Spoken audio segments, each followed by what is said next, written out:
Come PD proporremo, stiamo proponendo, lo anticipo, una task force per affrontare questa emergenza, perché le faccio dei numeri.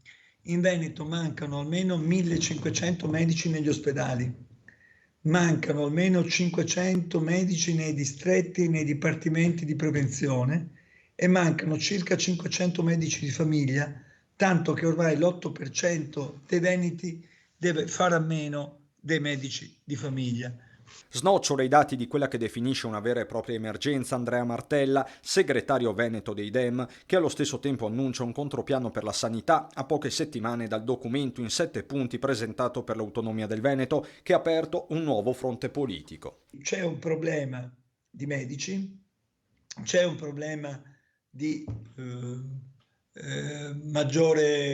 di pagare meglio i medici, di premiare il merito, di fare in modo che rimangano qui. Per il PD una fuga dalle strutture pubbliche che va arginata, sullo sfondo le polemiche nate dopo le dimissioni del primario di pronto soccorso al San Bortolo di Vicenza, per i Dem un caso che non è isolato. Bisognerebbe vedere quanti medici se ne sono usciti prima dell'età della pensione e quanti invece sono andati via al primo momento utile perché l'hanno fatto e quanti sono migrati in altre regioni o in altre aziende. Quindi, insomma, il problema esiste.